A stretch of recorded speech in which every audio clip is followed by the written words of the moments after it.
you a look at the highlights of the Bolaven Loop.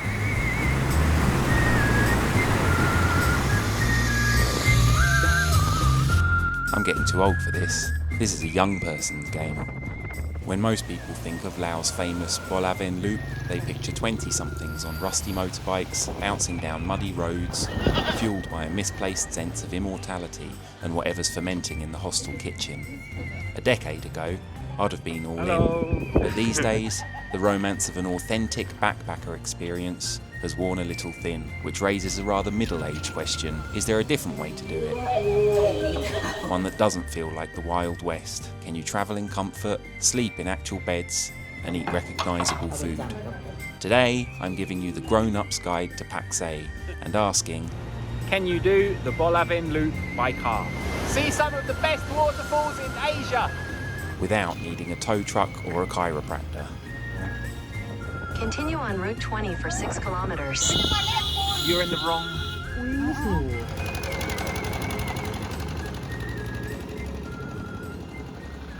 Tip number 1. Don't cram too many people into your car. We immediately ignored that as our group of 7 assembled in Ubon, Thailand side. How many people can stay in the car? This car, in the book of the car, they say you are allowed to sitting 7 persons 7 inside. people. From Bangkok, it's embarrassingly easy. Plane, train, bus or car.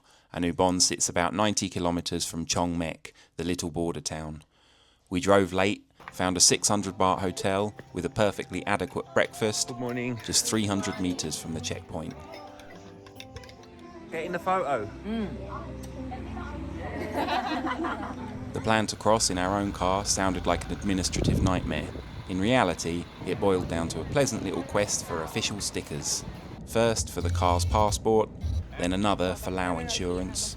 The final and most crucial part of the process was ensuring that all the humans in the car also had their passports. Enter X, our Minister for Logistics and Morale, who somehow pre-arranged most of it, negotiated insurance and currency exchange. Tip number 2, check the latest rules before you go. That, and filling up the tank on the Thai side, was the last piece of sensible grown-up thinking we did for the next 48 hours. From Thai exit to Lao entry took roughly 45 minutes, an almost suspicious lack of drama.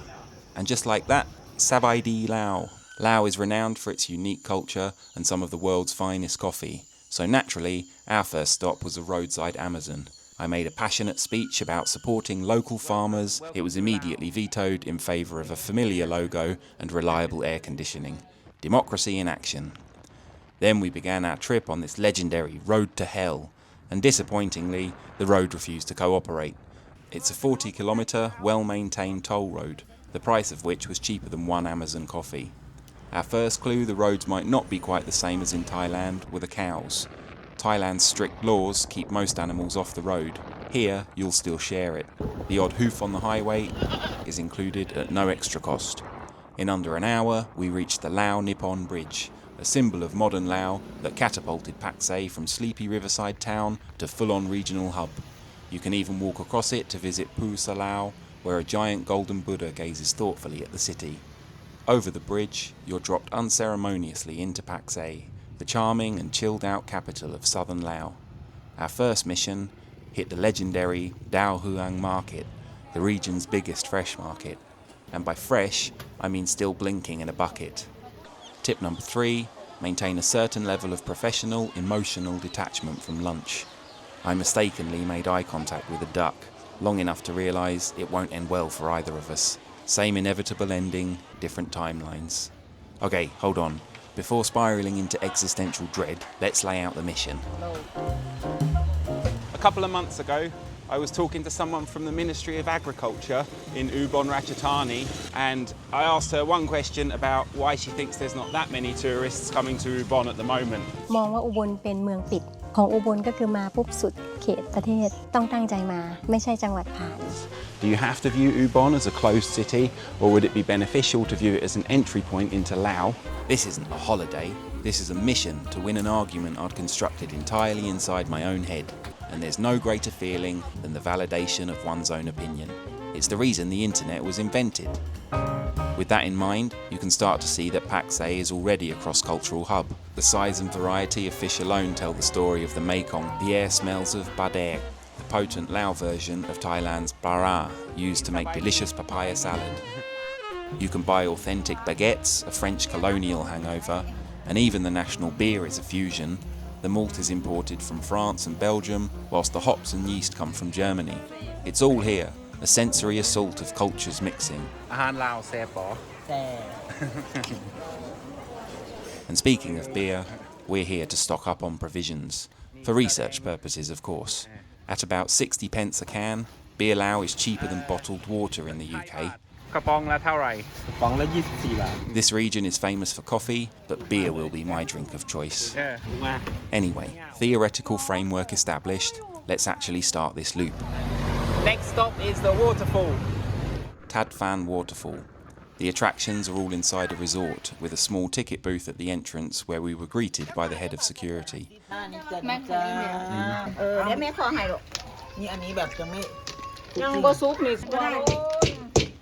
The main attraction is the stunning view of one of the most beautiful waterfalls in Asia, apparently.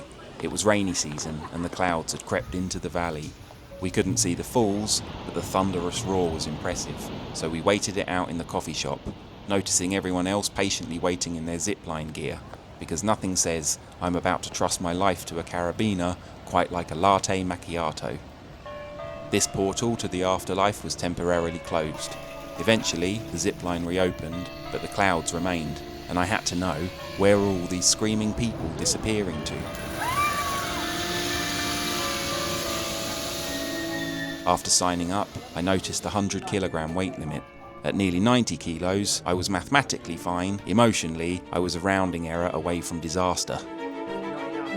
My anxiety wasn't helped by being the only person pulled aside for a special tutorial on manual braking. This is the most roundabout way I've ever been called fat. This created a perfect storm of overthinking. I was trying to film the video's opening hook with one hand, remembering the emergency braking system with the other, and crucially, trying not to drop my phone into a canyon. So, as I uncontrollably spun around, filming little more than a shaky blur, my speed kept increasing. Pulling down on the braking mechanism like I'd just been taught achieved absolutely nothing. Hurtling backwards towards the landing platform, bracing for impact, I remembered the duck and thought maybe he would outlive me after all. Tip number 4, when filming your final moments, keep your face in centre frame. Then a violent jolt.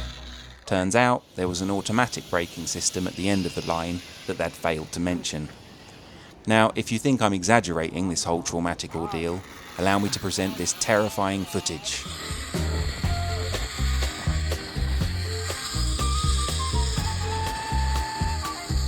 Yes, well, luckily there were 2 more zip lines, and once my heart rate returned to a medically acceptable level, I was more prepared to enjoy it.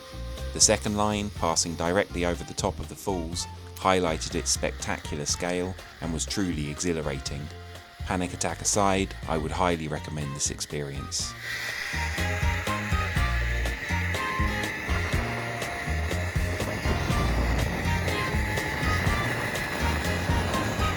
Right, on to the next stop. No more coffee for me though, my heart's been through enough.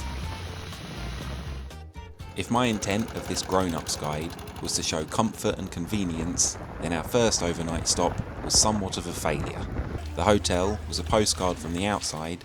Ooh, it's got private balcony. Inside, however, there was a distinct lack of running water. In my room, there was a poignant painting of a Lao woman bathing gracefully with a bucket. Tip number 5. The paintings in your hotel room are not art, they're instruction manuals. The views from our own private balcony were admittedly magnificent. A proper escape, but also a strange sense of déjà vu. And while we couldn't wash our hands, we could at least cleanse our souls with the scenery. This feeling of spiritual purity, combined with a deep suspicion of a kitchen operating without running water, inspired us to reject the hotel restaurant and take our chances in the town of Thateng. อันนี้หอยลาวนี่ไงหอยลาวกูนี่ไงไอซื้อแล้วบีนี่ไอซื้อแล้วนี่ก็ไปถ่ายรูปนี่อันนี้มันเหล็กอย่างเมื่อกี้อ่ะเหล็กแมวหรือเหล็ก How much can you win? ไอก็จะได้เงินอยู่ประมาณ That's okay. We found a dimly lit place whose menu consisted entirely of duck and beer. When we asked for rice, they didn't say no, they just presented us with another side quest. X hopped back in the car, soon to return with our carbohydrates and a sense of victory. The locals invited us over for a drink, and just as the cultural exchange was getting truly authentic, they switched to the universal language of all dive bars, Hotel California. If you haven't mumbled your way through the Eagles with a stranger on a roadside in Laos, have you even really lived? The next morning, the grown-ups guide seemed to be back on track. Breakfast was surprisingly excellent. There was a proper menu with 4 regional choices, and the locally grown coffee had a delicate hint of jasmine with a clean orange peel finish. Naturally, I had to check if my co-star was on message. How is the coffee? Coffee is coffee.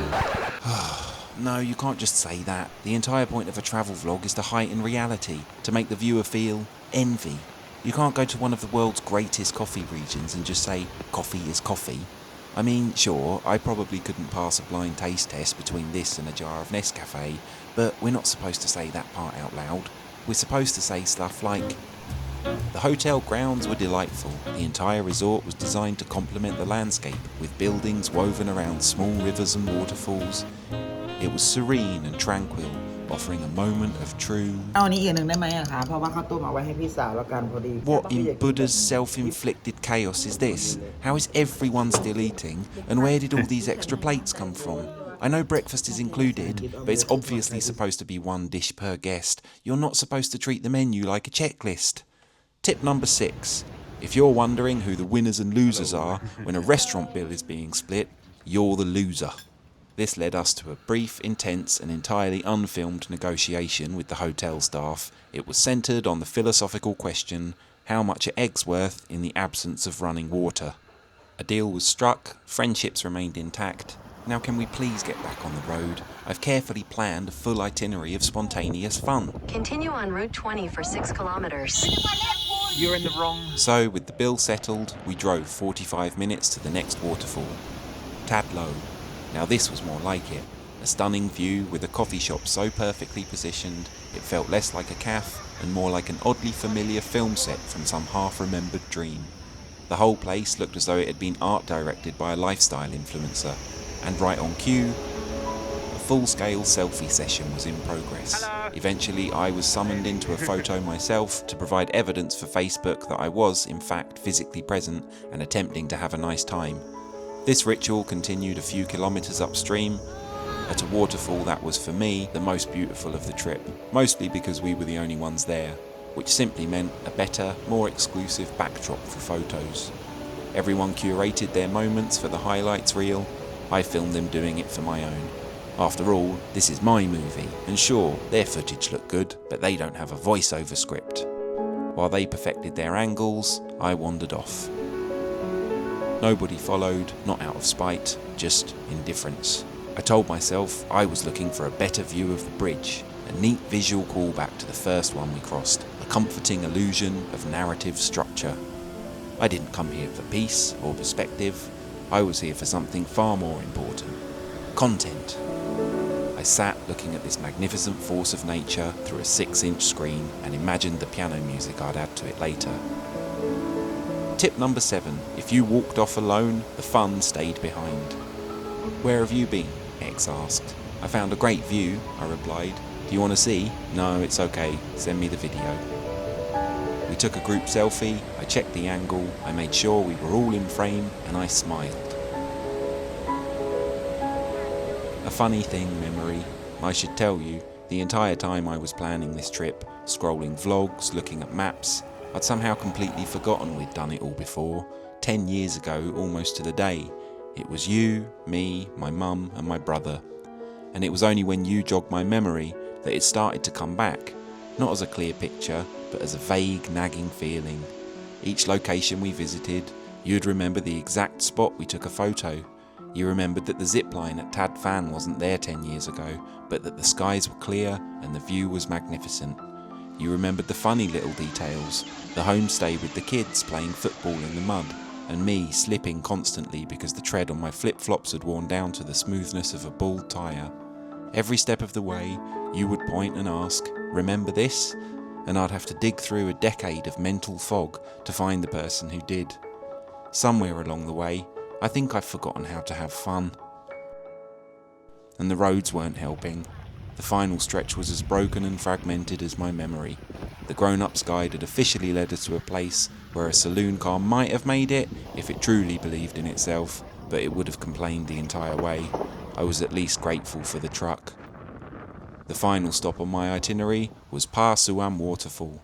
Again, you remembered it well. A place where we'd taken happy, smiley photos. I was determined to find that same spot. A concrete piece of evidence for a past I could barely recall. You, on the other hand, were less convinced. As the road dissolved from tarmac to potholes, you made the logical decision. You stopped the car. I, of course, did not stop.